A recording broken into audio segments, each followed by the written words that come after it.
인사합니다. 하나님의 인자하심은 평생 동안 당신을 따라다닐 겁니다.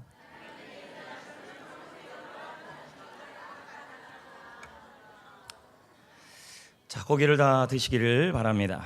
셰익스피어 작품 중에 로미오와 줄리엣이 있습니다. 이들은 애틋한 사랑을 합니다. 그러나 서로의 가문이 원수의 가문이었습니다. 결국 양쪽 가문은 이들의 결혼을 반대하게 됩니다. 하지만 서로의 사랑이 너무 강력했기에 그 무엇도 그들의 사랑을 끊을 수가 없었습니다. 그들의 사랑을 끊을 수 있었던 것은 오직 죽음밖에 없었습니다. 또 이런 사랑도 있습니다. 영화 해운대를 보면 쓰나미가 해운대를 덮칩니다. 많은 사람들이 사랑하는 사람의 손을 잡고 뛰어달립니다. 하지만 거대한 쓰나미 앞에 서로의 손을 놓치게 맙니다. 이 영화에서 주인공 하지오는 사랑하는 사람 설경구의 손을 물속에서 놓치고 맙니다. 참으로 안타까운 장면입니다. 그런데 성도 여러분, 쓰나미보다 죽음보다 그 어떤 강력한 고난이 와도 절대로 끊어지지 않는 사랑이 있습니다. 그 어떤 상황이 와도 변함이 없는 사랑이 있습니다. 바로 하나님의 사랑입니다. 하나님의 이런 사랑을 우리는 성경에서는 뭐라고 표현하고 있냐면 하나님의 인자하심이다, 이렇게 부르고 있습니다. 하나님의 인자하심이란 구체적으로 무엇일까요? 히브리어로 헤세드라 그럽니다. 헤세드는 다른 말로 표현한다면 은혜라는 단어로 여러분이 익숙해져 있습니다. 그러면 여러분, 하나님의 인자하심 또 하나님의 은혜, 이게 도대체 무슨 말이냐는 것입니다. 여러분이 이걸 이해하기 위해 반드시 여기 나와 있는 두 문장은 기억하셔야 합니다. 하나님의 인자하심이 무엇이고 하나님의 은혜가 무엇이냐, 헤세드가 뭐냐면 조건 없이 베풀어 주신 하나님의 사랑, 변함없이 한결같이 베풀어 주신 하나님의 사랑, 이것을 뭐라고 설명하냐면 하나님의 인자하심이다, 은혜다라고 설명할 수 있습니다. 여러분, 그럼 제가 여러분에게 한번 물어보겠습니다. 하나님의 인자하심이 무엇입니까? 방금 보았습니다. 방금 본 건데. 조건 없이 베풀어 주시는, 두 번째는 한결같이 베풀어 주시는 하나님의 사랑. 다시요, 이걸 기억해야만 전체 설교 내용을 이해할 수 있습니다. 하나님의 인자하심이 무엇입니까? 조건 없이 하나님의 사랑. 또 뭐예요? 한결같이 베풀어 주시는 하나님의 사랑. 다른 말로는 뭐라고 설명할 수 있습니까? 은혜입니다. 그런데 너무도 감사한 것은 평생 동안 하나님의 인자하심이 저와 여러분을 떠나지 않는다라는 것입니다. 조건 없이 베풀어 주신 하나님의 사랑, 변함없이 베풀어 주신 한결같은 하나님의 사랑이 여러분 곁을 떠나지 않고 있다라는 것입니다. 오늘 말씀에 보면 하나님의 인자하심이 늘 따라다닌 백성이 나옵니다. 여러분이 본문을 아까 우리 같이 읽어보았지만 이 말씀의 내용은 정복 전쟁을 기억하는 내용입니다. 여기 이 단어에 하나님의 인자하심은 나와 있지 않습니다. 그러나 모든 성경은 성경으로 답을 찾아야 하는 것입니다. 오늘 말씀에 보면 이스라엘 백성들이 나옵니다. 이들은 정복 전쟁을 마무리하고 있습니다. 이들은 이제 지난 과거를 회상하고 있습니다. 그들의 과거를 읽어봤더니 무엇이냐 봤더니 요단 동편에서 승리를 거두었던 내용이었습니다. 여러분, 요단 동편은 어디냐면 요단강에 있어 가나안 땅 지역을 요단 서편이라고 그러고, 요단 동편은 가나안 땅 정복 지역 전 지역입니다. 그러니까 쉽게 말하면 가나안 땅이 아닌 것이죠. 그런데 그 지역에 강력한 두 왕이 있었다는 것입니다. 아모리 왕 시온, 바산한 옥. 1절부터 6절에 계속 그 나라와 그 왕들과 그 왕들의 지역들을 설명하고 있습니다. 얼마나 많으면 장황하게 사해바다부터 어디까지라고 아주 크게 설명하고 있습니다. 그런데 당시 이스라엘 백성들은 그렇게 강력한 민족이 아니었습니다. 그런데 여러분, 오늘 본문에 읽어본 것처럼 이 전쟁에서 이 강력한 아모리 왕 시온과 바산왕 옥과의 전쟁에서 이스라엘이 대승리를 거두게 됩니다. 여러분, 이스라엘은 약한 민족인데 강력한 왕들과의 전쟁에서 이겼다는 겁니다. 나중에 좀 살펴보겠지만 이 바산왕 옥의 침대만 3.5m입니다. 철침대입니다. 여러분, 옥침대도 아니고 철침대입니다. 엄청나게 옆에 길이가 1.5m입니다. 이건 뚱뚱하고 굉장히 거구했단 말입니다. 보통 왕이 아니었습니다. 도무지 이스라엘이 이길 수 없는데 이겼다고 지금 설명하고 있는 것입니다. 이유가 뭐냐는 거죠. 그 이유를 이 본문에서는 찾을 수가 없습니다. 그럼 어디서 찾아야 되는가? 아모리 왕 시온에 대한 성경 구절이 나와 있는 것을 찾아내야 합니다. 시편 139편 19절에 보면 그 이유가 나오고 있습니다. 자, 읽어보겠습니다. 시작. 아모리 왕 시온을 죽이신 이에게 감사하라. 그의 인자하심이 영원하미로라. 할렐루야. 뭐가 나오고 있습니까? 하나님의 인자하심이 나오고 있다는 말입니다. 결국 하나님의 인자하심이 그들을 지키고 그들을 승리하게 만든 이유라는 말입니다. 약한 민족인데, 강력하지도 않은 민족인데 하나님의 인자하심이 그들을 떠나지 않았고 늘 곁을 따라다녔다는 것입니다. 그리고 그의 인자하심 덕분에 그들은 대승리를 거두었다는 것입니다. 이들의 민족이 대단한 민족은 아니잖아요. 사랑받을 조건이나 그리고 사랑받을 만한 가치가 있는 민족이 아니었잖아요. 너무도 작은 민족이고 강야 40년 내내 원망과 불평만 했던 민족 아니겠습니까? 그런데 그럼에도 불구하고 하나님의 인자하심이 그들을 따라다녔다는 거예요. 그리고 그들을 평생 쫓아다녔다는 거예요. 그리고 아모리 왕 시온과 바산한 옥을 이겼던 결정적 이유는 바로 하나님의 인자하심이었다는 거예요. 하나님의 인자하심이 뭐라고 제가 설명했습니까? 조건 없이 베푸시는 하나님의 사랑, 한결같이 베푸시는 하나님의 사랑이라고 설명했습니다. 이스라엘 민족이 대단한 민족이었을까요? 그건 아니라고 설명했습니다. 그럼 도대체 왜 하나님의 인자하심이 그 연약한 백성을 떠나지 않았냐는 거예요. 그래서 왜 아모리 왕 시온과 바산하는 옥을 이길 수만 만들어줬냐는 거예요. 그 이유가 뭐냐는 거죠. 그들이 대단한 민족은 아닙니다. 이유는 하나입니다. 출애굽기 4장 22절 성경 구절에 이렇게 나옵니다. 읽어보겠습니다. 이스라엘은 내 아들, 내 장자. 성경의 아들이라는 의미는 자녀를 의미하는 것입니다. 이스라엘 백성들이 하나님의 백성이고 하나님의 자녀이기 때문에 그래서 하나님의 인자하심이 그들을 평생 쫓아다녔다는 거예요. 아무 조건 없이 한결같이 사랑을 베풀어 주었다는 것입니다. 신명기 7장 7절 8절에 한 번 더 이 말씀을 확인해 봅시다. 자, 읽어볼까요? 시작. 여호와께서 너희를 기뻐하고 택하셨다. 이 말은 뭘까요? 너희들을 내 장자로, 내 자녀로, 내 백성으로 택하신 이유는 너희가 다른 민족보다 수요가 많기 때문이 아니라, 그럴 만한 조건과 가치가 있기 때문이 아니라 너희는 모든 민족 중에 제일 작다. 그럼 이유가 뭐냐는 거예요. 8절에 여호와께서 다만 온니 너희를 사랑으로 말미암아. 인자하심이에요. 조건 없이 한결같이 사랑했다는 거예요.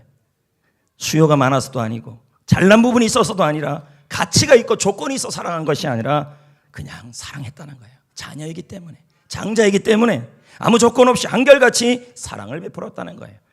그래서 하나님의 인자하심이 그들을 늘 따라다녔다는 거예요. 은혜지요.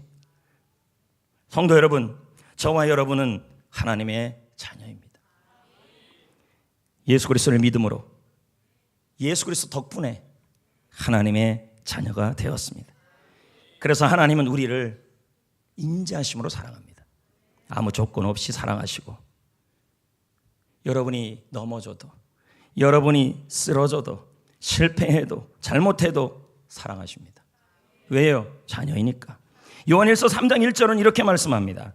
아버지께서 어떠한 사랑을 우리에게 베푸사 하나님의 자녀라 일컬음을 받게 하셨는가.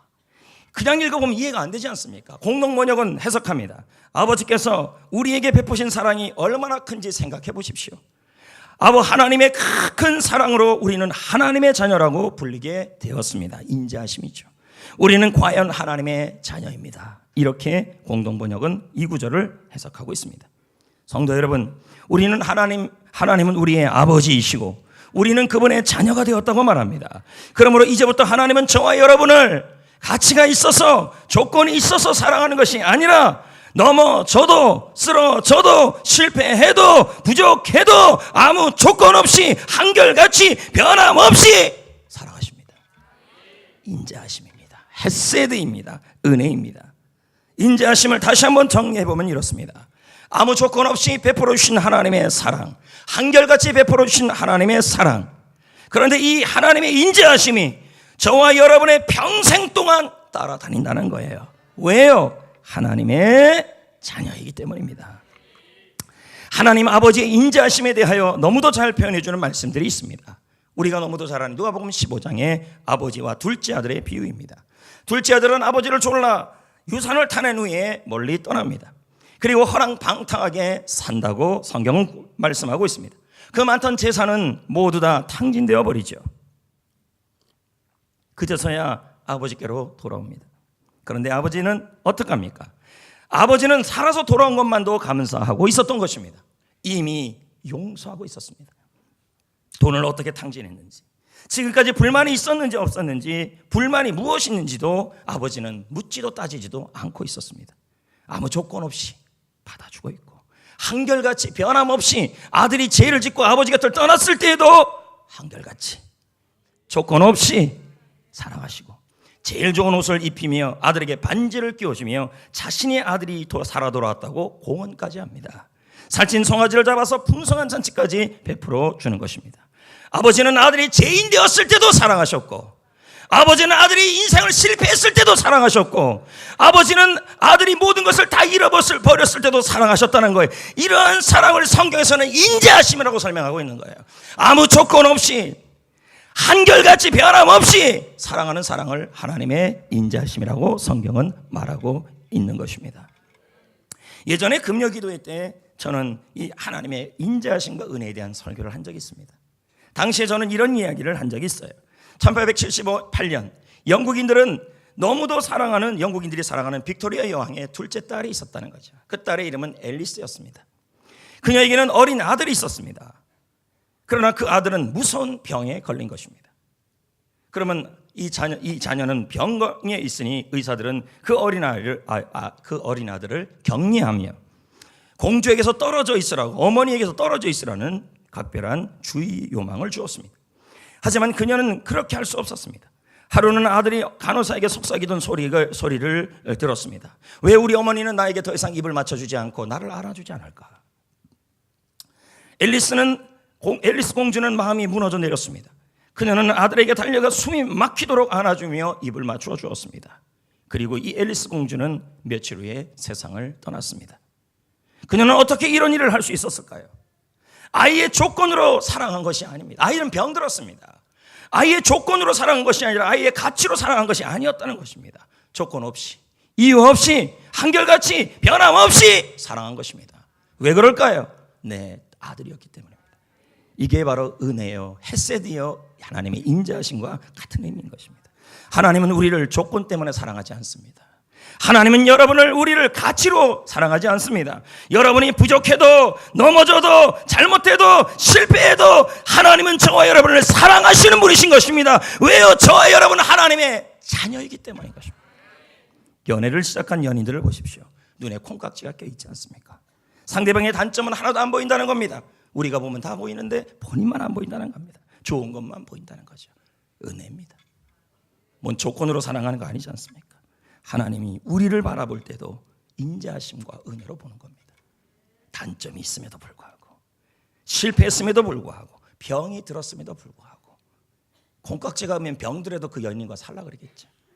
부족해도, 넘어져도 인자하심과 은혜로 나를 대하신다는 겁니다. 예전에 저는 내적 치유 수양회 때 성도님들에게 공의, 자비, 인자하심에 대한 말씀을 드린 적이 있습니다. 유영모 목사의 책에 나온 이야기이죠. 한번 들어보십시오. 가령 제가 만약 외부 집회를 인도하기 위해 운전을 하고 있었다고 생각을 해보자는 거예요. 제가 너무 시간이 늦어서 그만 중앙선을 너무 추월했습니다.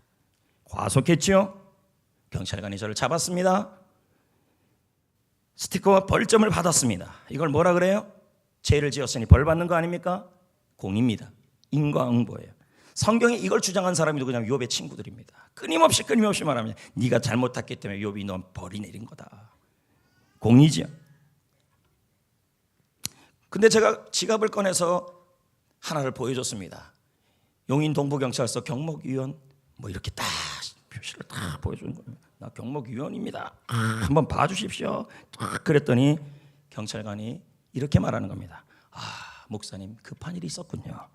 자, 이거 예를 든 거예요. 스티커와 별점을 주지 않겠어요? 이거를 유영모 목사는 뭐라 얘기하냐면 자비다. 이꼬로 용서다. 아까 아버지가 둘째 아들이 돌아왔을 때 뭐 했습니까?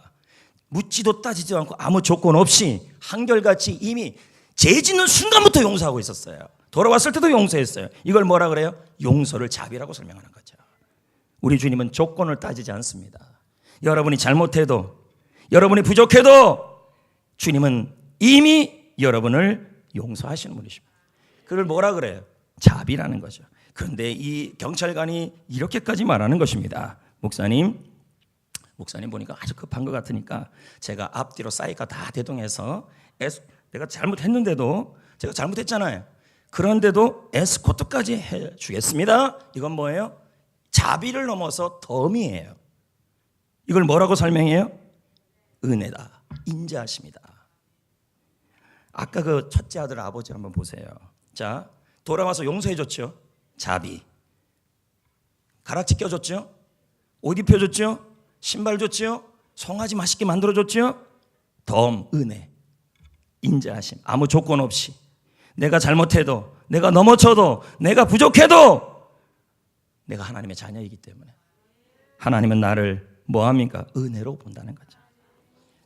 여러분, 하나님은 우리를 공의로만 대하지 않습니다. 자비에만 머물지 않아요. 용서에만 머물지 않아요. 우리 하나님은 은혜로, 인자하심으로 여러분을 대한다는 거예요. 우리는 부족합니다. 약합니다. 잘못까지 합니다. 실패합니다. 넘어집니다. 병듭니다. 죄인입니다. 공의로 본다면 저와 여러분 다 지옥 가야 하는 것입니다. 맞지 않습니까? 근데 하나님께서 아들 예수를, 우리의 죄를, 예수님 죄 없으신 그분에게 우리의 죄를 십자가에 전부 대신 지게 하셔서 나와의 모든 죄를, 과거 현재 모든 죄를 다 죄값을 치러주신 것입니다. 그래서 지옥 가지 않게 하여 주셨습니다. 용서, 자비, 그것도 감사한데 저 여러분을 하나님 자녀 삼아 주시고 천국까지 주시며 이 땅에서 풍성한 삶까지 더하여 주셨습니다. 은혜, 인자하심이라는 걸로 표현될 수 있습니다. 로마서 5장 6절 8절 말씀에 하나님의 인자하심이 잘 나옵니다. 우리가 아직 뭐 되었을 때예요? 또 우리가 8절에 우리가 뭐 되었을 때예요? 우리가 죄인 되었을 때예요. 우리가 죄인 되고, 그러니까 보세요. 조건이 무슨 조건입니까? 사랑받을 만한 조건이 있습니까? 죄인인데요. 그리고 여러분, 사랑받을 만한 가치가 있습니까? 연약한데요. 병들었는데요. 넘어졌는데요. 실패했는데요. 또 넘어지고 자빠졌는데요. 근데 그때 하나님께서 우리에 대한 사랑을, 자기의 사랑을 확증해 주셨다. 이건 뭐예요? 아무 조건 없이, 변함없이 한결같이 사랑해 주신 하나님의 인자하심으로 설명할 수밖에 없다는 거예요. 내가 죄인 되어도, 내가 연약해도 포기하지 않는 사랑이라는 거죠. 성도 여러분, 하나님은 저와 여러분을 공의로 대하지만은 않습니다. 아까 제가 말씀드렸잖아요. 공의는 인간보다. 잘못했으면 벌 받아야 된다. 그러나 그건 아니라는 거죠. 만약에 잘못했으면 벌 받으면 걔 벌 받게 하고 지옥 가야 될 거 아닙니까? 근데 그대로 두지 않고 우리의 죄값을 우리가 치르지 못하니 하나밖에 없는 아들 예수를 이 땅에 보내주셔서 그 아들 예수를 통하여 저와 여러분의 모든 죄를 전부 십자가에다 지게 하여 주신 겁니다. 내가 받아야 될 벌을, 내가 받아야 될 공의를 예수님이 대신 받게 하여 주신 것입니다. 자비예요. 하나님의 자녀가 되었습니다. 그것으로 끝입니까? 이제 우리는 천국 백성이 되고 하나님 자녀가 되고 그리고 이 땅에서 풍성한 삶을 살아갈 수 있도록 만들어 주었죠. 은혜입니다. 덤입니다. 하나님의 인자하심입니다. 문제는 이 인자하심이 평생 동안 여러분 곁을 떠나지 않는다는 거예요. 목사님, 내가 부족한데요? 부족해도.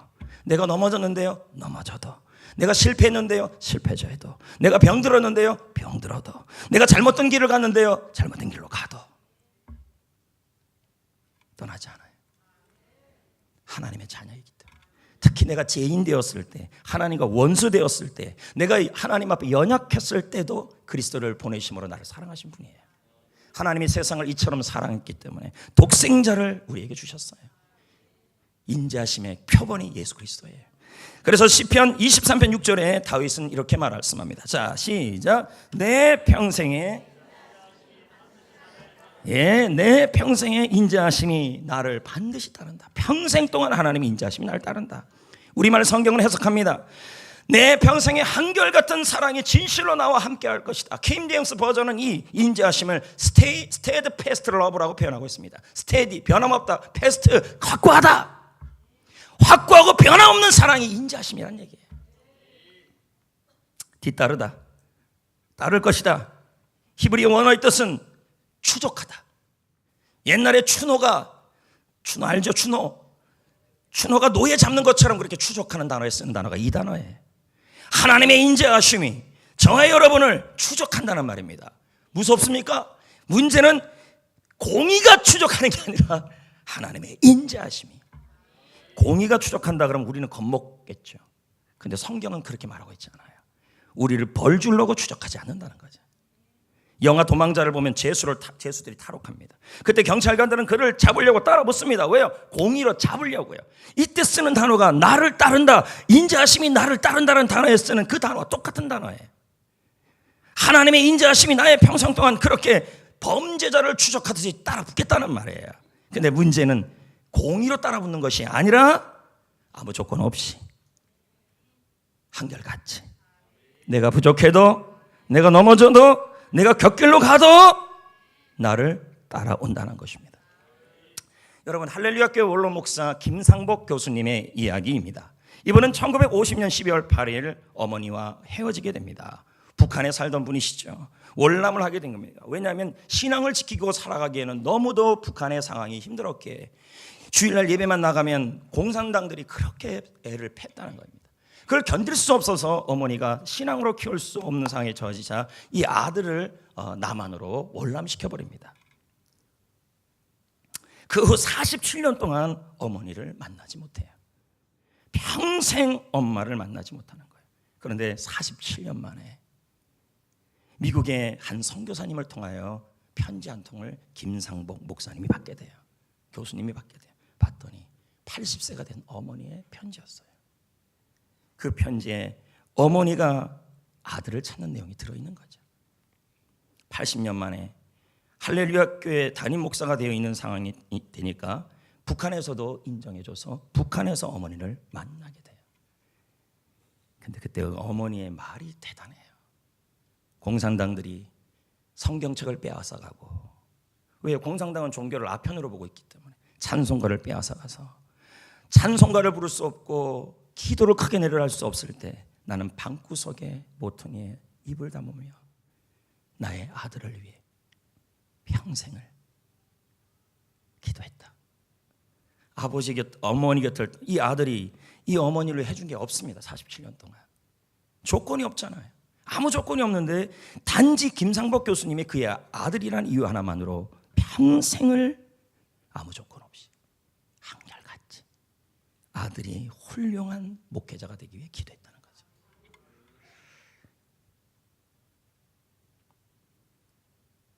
무슨 조건이 있었나요? 이 김상복 교수님이 어머니를 47년 동안 카네이션을 하나 달아드렸겠습니까? 아니면은 용돈을 한번 드렸겠습니까? 한 번도 그런 적이 없습니다. 이 아들의 생사도 몰랐을 것입니다.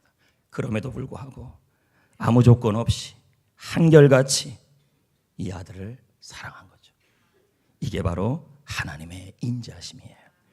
여러분, 하나님의 인자하심은 내가 넘어져도, 부족해도, 잘못해도, 실패해도 항상 여러분을 평생 따라다닐 줄 믿습니다. 할렐루야. 여러분 평생 동안 따라다닙니다. 왜? 우리는 하나님의 자녀이니까. 목사님, 나는 죄인인데요, 나는 병든 자인데요, 나는 단점이 많은데요, 나는 넘어진 사람인데요, 나는 실패한 사람인데요, 그런 얘기 하지 말라고요. 우리가 연약할 때, 우리가 죄인 되었을 때 그리스도를 보내사 우리에 대한 하나님의 사랑을 보여주신 분이 하나님이셔요. 인자하심이에요. 내 평생 동안 하나님의 인자하심은 여러분 곁을 떠나지 않습니다. 그럼 어떻게 해요? 떠나지 않는 하나님의 인자하심이 어떻게, 여러분 히브리적 개념에서 이 헤세드라는 단어는 생각만 있는 사랑이 아니에요. 반드시 행동이 나타나요. 하나님의 인자하심이 여러분 평생 동안 여러분을 따라다닐 겁니다. 넘어져도, 부족해도, 병들어도, 잘못해도, 실패해도, 단점이 많아도 안 떠납니다. 평생 쫓아다닙니다. 그래서 어떻게 해주시는데요?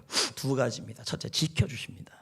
자, 시편 36편 7절 읽어봅니다. 시작.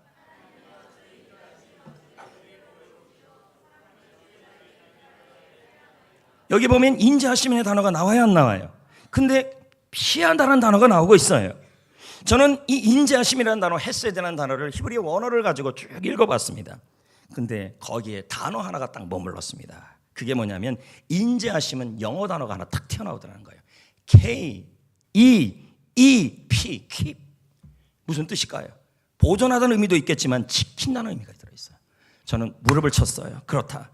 인자하심이라는 단어는 내 평생에 하나님의 인자하심이 내가 부족해도 넘어져도 잘못해도 그리고 실패해도 아무것도 없는 상황에 있어도 하나님의 인자하심이 나를 따라 떠나지 않는다는 말은 결국 나를 지켜준다는 말이에요. 본문 말씀 36장 7절 말씀에 주의 날개가 안에 피한다는 얘기가 나와요, 안 나와요? 그 말이 뭐예요? 지킨다는 말이에요. 성도 여러분, 하나님은 우리가 잘났든 못났든,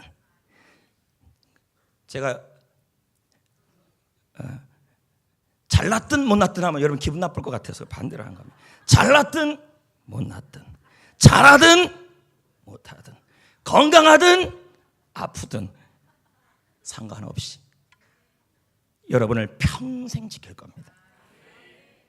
하나님은 우리를 조건에 따라 사랑하는 것이 아니라, 이유가 있어 사랑하는 것이 아니라 조건 없이 한결같이 여러분을 사랑하십니다. 그 사랑이 뭘로 표현돼요? 지켜주심으로 표현되는 것입니다. 양에게는 언제나 일이나 하이에나들이 따라붙는다고 합니다.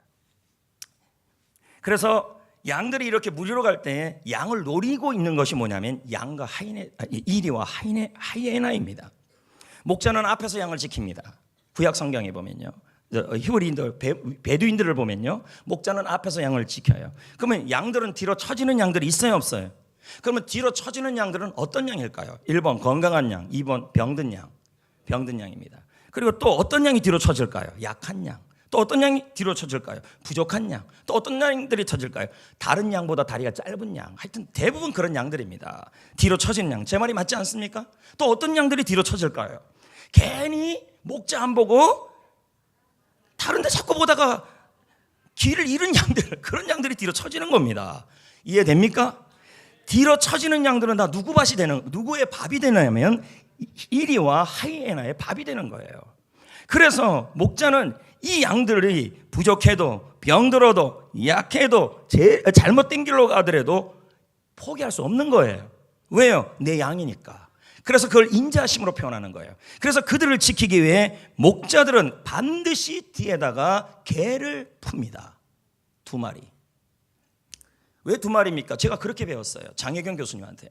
이 시편 23편 6절을 구약 신학자한테 배우면서 베두인들은 양을 키울 때 뒤에다 개 2마리를 항상 푼다는 거예요. 앞도 아니 뒤입니다, 반드시요. 안 믿네요, 여러분. 뒤입니다. 저는 왜 뒤인가를 생각해 봤어요. 앞은 목자가 있잖아요. 그리고 목자 뒤는요, 뒤는 대부분 찌질한 양들입니다. 병들고 약하고, 저 같은 양들이겠죠. 병들고 배 나오고 빨리 뛰지 못하고 다리 짧고 이런 양들 아니겠습니까? 그리고 곁길로 갔다가 다리 삐고 이런 양들 아니겠습니까? 이 양들을 그냥 뒀다가는 다 죽는 겁니다. 그렇지 않아요? 보호해야 되잖아요. 지켜야 되잖아요. 왜요?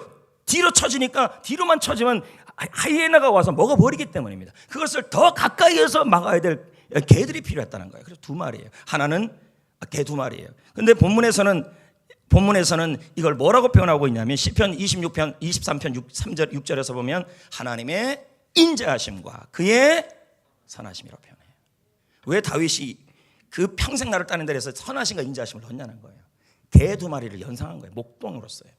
그러면 선하심은 이번에 못 다루잖아요. 그럼 저는 뭘만 다루고 있어요? 인자하심에만 다루고 있는 거예요.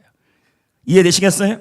성도 여러분, 고난의 일위가 인생을 살다 보면 여러분을 노려요, 안 노려요?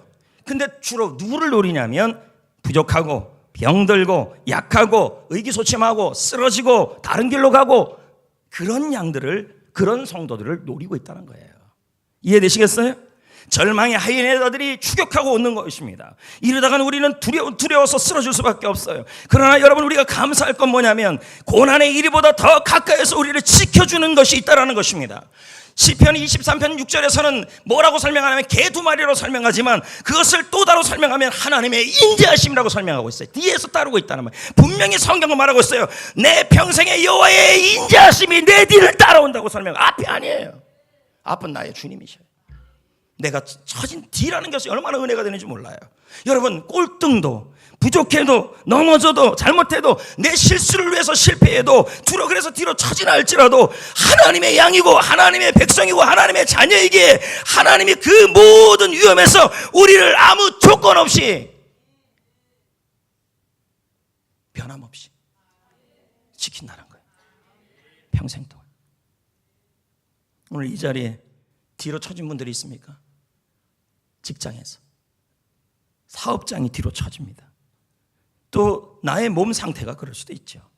그리고 요즘 들어서 신앙생활 할 때 자꾸 곁길로 가는 이상한 성도들이 있을 수도 있겠죠. 이상은 빼고요, 뭐 있을 수 있겠죠. 그럼에도 불구하고 하나님의 인자하심은 여러분을 지킬 겁니다. 언제까지요? 언제예요? 항상 지키십니다. 항상입니다. 시편 121편 4절 8절 이렇게 설명합니다. 이스라엘을 지키시는 이는 졸지도 아니하시고 주무시지도 아니하시리라. 여호와께서 너의 출입을 지금부터 영원까지 지키신다. 항상 한순간도 안 놓치고 여러분을 지킬 겁니다. 할렐루야. 하나님의 인자하심이 여러분 우리 뒤를 따라온다는 거죠. 그리고 어떻게 지켜줄까요? 시편 121편 5절 6절 여호와는 너를 지키시는 이시라. 내 오른쪽에서 그늘이 되어주시고 낮에 해가 너를 상하지 못하게 하고 밤의 달도 너를 해치지 못하게 할 것이다. 이건 뭘까요? 어떠한 현상 속에서도 어떠한 상황에서도 여러분을 지켜준다는 거예요. 낮에 일어나는 힘든 일, 밤에 일어나는 어려운 일, 수많은 실패로 내가 뒤처지고 부족하고 그리고 넘어지고 자빠지고 잘못하고 할지라도 하나님은 항상 끝까지 지켜줄 거라는 거예요. 내가 부족해도 한결같이 변함없이 아무 조건 없이 사랑해 줄 거라는 거예요. 왜요? 하나님의 자녀이기 때문에. 연탈길 2라는 책이 있습니다. 이 책은 전부 실화입니다. 우리 주변에서 일어나는 아주 감동적인 이웃들의 이야기입니다. 이 책 내용 중에서 아빠의 편지라는 글이 있습니다. 남편은 그림을 그리는 화가이죠. 그런데 남편이 병이 들었습니다. 그리고 그 아기가 첫돌이 오기 전에 세상을 떠났습니다. 남편은 아내에게 죽기 전에 말했습니다. 여보 미안해. 당신하고 아기만 남겨놓고 나 혼자 떠나가서 아기가 태어나면 아기한테 꼭 미안하다고 전해줘. 그리고 한 가지 부탁이 있는데 아이가 첫돌이 돌아올 때 내 책상 첫 번째 서랍을 꼭 열어봐. 거기 노란 봉투가 있을 건데 그걸 우리 아이에게 선물로 줘. 아내는 아이의 첫돌의 노란 봉투를 열었습니다.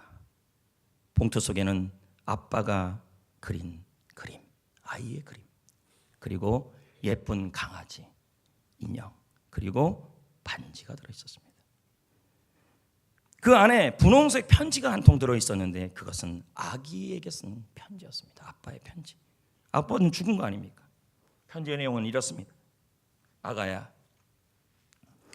오늘이 내가 이 세상에 태어난 첫 번째 생일이구나.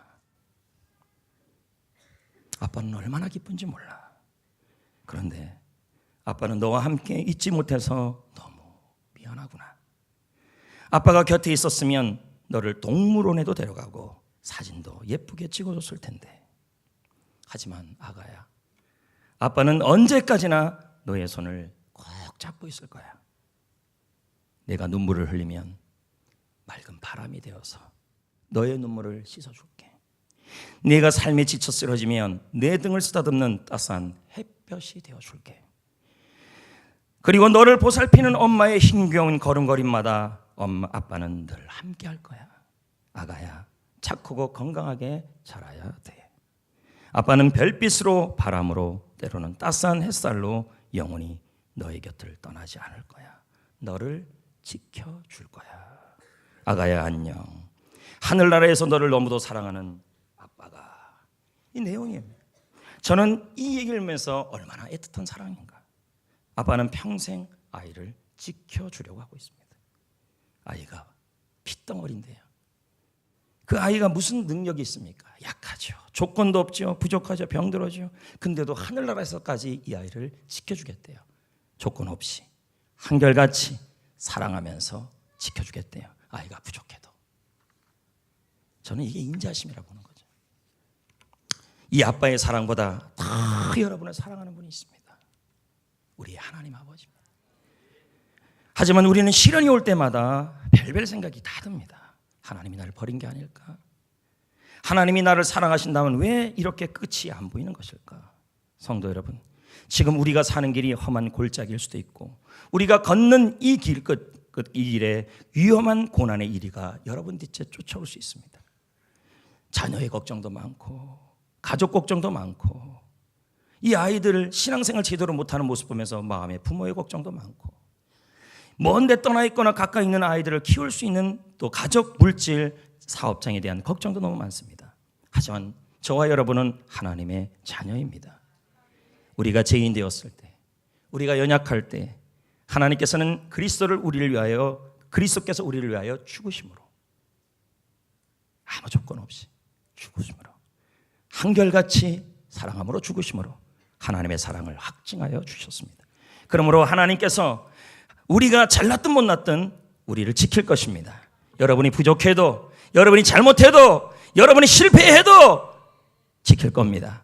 조건 없이 한결같이 평생 동안 항상 어느 곳에 있든지 간에 여러분의 자녀를, 교회를, 가정을, 일터를 따라다니면서 지켜주실 것입니다. 이게 하나님의 인자하심입니다. 내가 연약할수록 더 사랑하시는 분이십니다. 그래서 지켜만 주실까요? 두 번째, 승리도 하게 하십니다. 시편 136편 19절 20절, 아모리 왕 시온을 우리 본문 말씀이 아닙니까? 죽이셨다는 거 아닙니까? 죽이신 이에게 누가 죽이셨어요? 하나님이죠. 근데 뭐로요? 인자하심으로. 20절, 바산한 옥을 죽이신 이에게 감사하라. 그 인자하심이 영원하다. 저는 이 헤세드라는 단어, 인자하심이라는 단어, 은혜라는 단어를 원어를 쭉 살펴보면서 또 하나의 영어 단어를 봤습니다. 그게 DO2였습니다. 두. 인자하심을 통해서 하나님은 keep, 지키는 것뿐만 아니라 인자하심을 통해 행해 주시는 일이 있다는 거죠. 승리라는 거죠. 아모리 왕을 이기게 하시고 바산왕을 이기게 하시는 건 인자하심이라는 거죠. 한결같은 승리예요. 여러분이 힘이 있어 부족하는데도 넘어져고 잘못하고 쓰러지고 실패하고 사업장에 실패하고 인생에 실패함에도 불구하고 하나님은 여러분이 잘나서 인자하심을 베푸는 것이 아니라 그리스도께서 여러분을 위해서 죽어주신 하나님의 사랑 때문에 아무 조건 없이 한결같이 여러분이 이 상황을 이기게 하여 주실 거라는 거예요. 아모리 왕 시온의 지옥이 얼마나 큰지 아십니까? 바산하는 왕이 얼마나 대단한 사람인지 아십니까? 바산하는 왕이 가졌던 성만 60개입니다. 얼마나 거구했는지 좀 전에 살펴본 것처럼 침대만 세로가 3.6m, 가로가 1.6. 이거 엄청나지. 1.6. 저는 1.6 아니에요. 딱 30cm. 근데 딱 1.6. 예, 대단한 거구죠. 생각할수록 그들의 힘으로는 못 이겨요. 성경은 계속 대답했어요. 인자하심이라고. 하나님의 인자하심이라고. 아무 조건 없이. 시편 135편 10절 12절. 그가 많은 나라를 치시고 광활한 들을 죽였는데 그 왕이 누구예요? 아모리 왕 시온 바산왕 옥을 이기게 하셨다. 맞잖아요. 시편 136편 21절 그들의 땅은 바산왕과 아모리 왕 시온의 땅입니다. 기업으로 주셨다. 감사하라. 그의 인자하심이 영원하미로다. 여러분이 하나님께 잘해서 하나님이 이기게 하시는 게 아니라니까요. 이와 같이 하나님의 인자하심이 여러분의 평생 동안 여러분의 자녀들에게 여러분의 교회와 회사와 일터와 인생에 따라다닐 겁니다. 그래서 여러분을 이기게 할 겁니다. 로마서 우리가 평생 동안 우리를 힘들게 하는 것들을 로마서 8장 35절부터 39절까지 16가지가 나와요. 환난, 공고, 박해, 기근, 적신, 위험, 칼, 사망, 생명, 천사, 권세, 현재, 미래, 능력, 높음, 깊음, 다른 어떤 피조물. 표준 세문학 성경도 아주 다양하게 이렇게 해석해 놨습니다. 자그마치 16가지가 우리를 힘들게 한다. 근데 여러분이 이 일들 때문에 다 어떻게 됩니까? 36절 38절에 보면 전부 다 우리가 종일 기록된 바 주를 위하여 죽임을 당하는 도살장 양같이 되었다. 얼마나 여러분이 그 16가지 고난 때문에 힘들었는지 모릅니다. 그러면서 우리는 말합니다. 내가 잘못해서, 내가 부족해서, 내가 병들어서, 내가 넘어져서 하나님은 나를 도와주지 않을 거라고 생각합니다. 근데 성경은 분명히 말합니다. 36, 38절에 그러나 이 모든 일에 저와 여러분을 사랑하시는 이로 말미암아 한결같이 사랑하시고 조건 없이 사랑하시는 이로 말미암아 우리가 나의 능력이 부족해도 병들어도 부족해도 하나님의 사랑으로 우리가 이길 수 있다고 말합니다. 말하고 있습니다. 그리고 38절에 말하기를 우리를 우리 주 예수 그리스도 안에 있는 하나님의 사랑, 하나님의 인자하심, 하나님의 은혜, 아무 조건 없이 내가 자녀이니까 변함없이 그 사랑에서 끊을 수 없다. 평생도록 따라다닌다는 거예요. 성도 여러분, 여러분이 약해도 병들어도 부족해도 잘못해도 쓰러져서 뒤로 쳐져도 하나님의 인자하심은 개 한 마리든 두 마리든 그 인자하심을 개로 비유했지만 여러분 뒤태 쫓아다닙니다. 어떤 일을 만나도 이길 겁니다. 우리가 이겨낼 것입니다. 왜요? 우리는 아무 조건 없이 사랑받는 하나님의 자녀이기 때문인 것입니다. 부족해도 넘어져도 잘못해도 우리는 승리할 것입니다. 그래서 로마서 8장 31, 32절 이 8장의 내용이 아까 말한 그 고난 16가지가 들어있고 하나님의 사랑으로 이긴다는 그 구절에 나와 있는 거 아닙니까? 거기서 뭐라 얘기입니까? 만일 하나님이 우리를 위하시면 누가 우리를 대적하겠냐는 거예요. 그 16가지가 우리를 대적할 수 없대요. 우리가 잘나서가 아니라 하나님의 사랑인데 32절에 뭐라고 얘기하냐면 자기 아들을 아끼지 아니하시고 내어주신 이가 여러분이 잘못하고 죄인이고 원수되었음에도 아들을 보내주신 사랑, 한결같은 사랑, 조건 없는 사랑, 그 아들을 주신 사랑이 어찌 아들과 함께 모든 것 문맥을 통해 본다면 승리를 주지 않겠느냐 이렇게 나오는 거예요. 잘나서 승리 주는 게 아니라니까요. 은혜라고밖에 표현이 안 돼요. 인자. 여러분 이겨낼 거예요. 승리할 거라니까요. 수많은 고난과 실패와 역경 속에서 하나님이 그렇게 합니다. 여러분 실은 쉽게 끊어지잖아요. 실은요. 그는 너무 약하잖아요. 그런데 여러분 튼튼한 산밧줄 아시죠? 저는 모르겠더라고요. 그래서 찾아봤어요. 있더라고요. 그 산밧줄 아래에 실을 집어넣으면요 1000명이 당겨도 안 끊어진대요. 우리는 약해요. 부족해요. 실패를 해서 꼴깍꼴깍 대고 있을 수도 있어요. 그런데 주께서 함께 하시잖아요. 하나님의 인자하심이 함께 한다잖아요. 평생 따라다닌다잖아요. 강력한 고난이 와도 우리는 이겨낼 수 있다잖아요. 그래서 제가 그랬잖아요. 삶의 어떠한 순간에도 하나님은 내 편이 되어 주실 것이다. 왜요? 이유는 간단해요. 내가 하나님의 자녀이기 때문인 것입니다. 하나님의 인자하심이 평생 여러분을 따라다니면서 여러분을 항상 지켜주시고 가정을 항상 지켜주시고 일터를 항상 지켜주시고 어떠한 상황에서도 여러분을 보호하여 주실 것입니다. 그리고 우리는 승리할 겁니다. 왜요? 하나님의 자녀이니까. 그래서 어떻게 살아야 돼요? 하나님의 인자하심을 좀 믿으세요. 그리고 오늘을 살아가세요. 자, 6절입니다. 읽어봅니다. 자, 쳤다라는 말은 뭐예요? 우리가 시편 136편을 통해서 본다면 바산한 옥과 아모리 왕 시온을 이를 하나님의 인자하심을 믿고 정복해 갔다는 말이에요. 아닌가요? 맞잖아요. 무서워하지 않았다는 거예요. 하나님의 인자하심을 믿었다는 거예요. 나는 부족하도, 나는 연약해도, 나는 잘못해도, 나는 병들어도, 나는 곁길로 가고 있어도, 내가 실패해도 하나님의 사랑은 끊을 수가 없어요. 내 평생에 떠나지 않아요. 나를 지켜줄 것이고 나를 승리케 하여 줄 것입니다. 여러분 양만큼 약한 존재가 어디 있습니까? 송곳니도 없지요. 발톱도 없지요. 빨리 못 달려요. 다 쉬었다립니다. 달릴 수가 없어요. 뒤등뒤등 여기 배가 엄청 나온 겁니다. 딱 접니다. 보세요. 배가 엄청 나오니까 뛸 수 있어요? 양은 딱 그런 거예요. 저를 비유를 들어야 여러분이 은혜를 받지. 여러분을 비유를 들으면 은혜를 받겠습니다. 쇼다리죠. 근데 저 끝나고 나서 목사님 쇼다리죠. 그러기만 해보세요. 제가 쏘다리라 그래야 됩니다. 쇼다리죠. 배까지 나왔죠. 딱 양 아닙니까? 은혜 없으면 못 사는 거죠. 근데 이 양이 험한 계곡 지나야 되잖아요. 한량은 사막 가야 되잖아요. 1위는 안 쫓아와요? 구덩이는 안 빠져요? 발이 짧으니까 잘 넘어지죠. 넘어지고 나서 양은요 목자가 와서 넘어지고 나서 이렇게 되면 일으켜내지 않으면 못 일어나요. 왜요? 이렇게 하다가 숨이 막혀서 터져 죽어버려요. 그만큼 양은 스스로도 못 일어나는 존재예요. 그런데 양은 내일을 염려하지 않아요. 모레도 걱정하지 않아요. 사망의 골짜기를 지나도 두렵지 않아요. 눈 뒤에 이리가 쫓아와도 걱정하지 않아요. 자기가 부족해도 걱정하지 않아요. 자기가 병들어도 다리 다쳐도 걱정하지 않아요. 왜요? 목자는 조건 없이 사랑하기 때문이에요. 목자는 한결같이 승리를 주기 때문이에요. 밤낮 찾지 않고 그렇게 지켜준다라는 거예요. 할렐루야. 그러므로 여러분 마태복음 6장 34절에 말합니다. 내일을 염려하지 말라. 무슨 말이에요? 좀 내일 걱정, 미래 걱정 그만하라는 거예요. 내가 부족해도 내가 실패해도 내일 염려하지 말래요. 마태복음 6장 31, 32절에 뭐라 그럽니까? 너희가 염려함으로 무엇을 먹을까 마실까 입을까 염려하지 말라. 이런 다 하나님 없는 사람들의 말이다.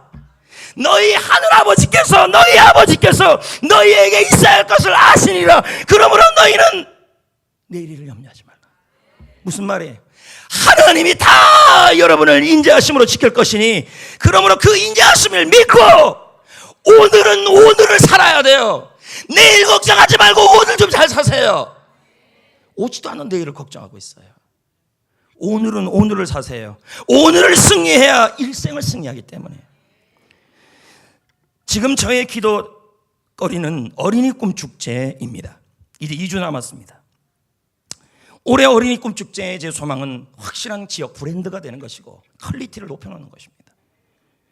어느 곳에 가더라도 이 어린이 꿈 축제가 떨어지지 않는다는 걸 확실하게 보여주는 것. 15조도 안 받으니까 더 당당하게 보여줘야 되는 제 마음이 있습니다. 하나님 앞에서. 전체 비용, 당일날의 성도님들의 섬김, 몇 명이나 참여할까 등등 저 역시도 걱정이 되죠. 하지만 오늘 말씀을 준비하면서 하나님의 인자하심을 믿습니다. 우리가 잘나서 아니라 아무 조건이 있어서가 아니라 나는 하나님의 자녀고 우리도 하나님의 자녀이기에 귀한 일을 하고 있기에 오늘은 오늘을 살아갈 겁니다. 믿고요. 지난주 문화복지부도 참 열심히 사역을 도와주었습니다. 그러나 저 혼자 못하고 복지부 혼자 못하는 것입니다. 이 귀한 일에 참여하셔야 합니다. 그날 시간을 다 내십시오. 하나님 나라 가서 뭐라 그러시겠습니까? 권준호 목사 저렇게 열심히 하는데 하나도 신경 안 써다 봤다 그러면 예끼 이놈 이러면 어떡하실 겁니까? 같이 동참합시다. 그리고 헌물도 오늘 합시다. 부탁드리겠습니다. 지금 이 찬양이 한번 부르고 오늘 설교 말씀을 마치려 그럽니다.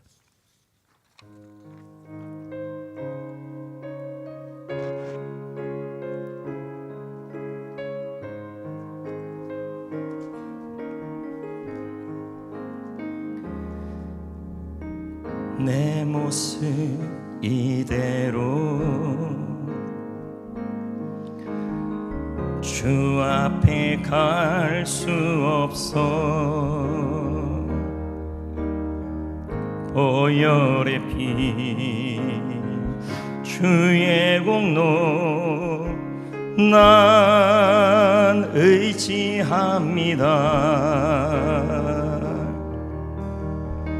구원하신 그 큰 사랑 내게 부족함 없네. 나 비록 약해도 주님 함께 하시니 어디를 가든지 두렵지 않아. 예수님 한 분으로 나는 행복해요. 2절입니다. 주님이 아니면 나 혼자 살 수 없어. 생명이신 주님만을 난 사모합니다. 내 영혼의 밝은 빛을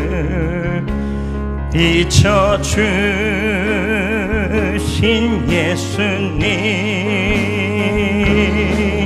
그 사랑 그 은혜 말로 증량 못해요. 이제는 내 삶을 주께 맡기고 주님의 인도 따라 나는 가리. 그 사랑 그 은혜, 그 사랑 그 은혜 말로 증량 못해요. 이제는 내 삶을 주께 맡기고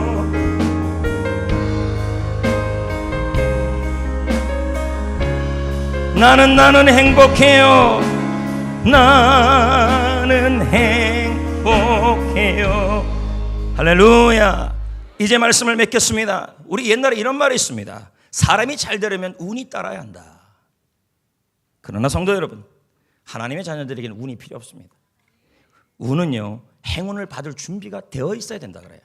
제가 자기개발 베스트셀러 책들을 쭉 보면요, 운 받을 준비해라, 운 받을 만한 말투, 운 받을 만한 태도, 이런 말들이 계속 나옵니다. 그러면 우리는 준비 안 됐다는 거 아니겠습니까? 하지만 여러분, 얼마나 감사한데요. 부족해도, 넘어져도, 가치가 없어도, 조건이 없어도 하나님의 인자하심은 평생 여러분을 따라다닙니다. 아무 조건 없이 한결같이 여러분을 사랑하시고 지켜주시고 승리하게 하여 주실 줄 믿습니다. 왜요? 저와 여러분 하나님의 자녀이기 때문에 그렇습니다. 그러므로 내일 염려하지 마시고 하나님의 인자하심을 믿고 오늘을 사셔야 합니다. 내일을 염려하지 말라. 내일 염려하지 말고 오늘을 살래요. 천부께서, 하나님께서 너에게 있을 것을 아신다는 거예요. 지켜주신다는 거죠. 내 평생에 하나님의 인자하심이 반드시 우리를 떠나지 않을 것입니다.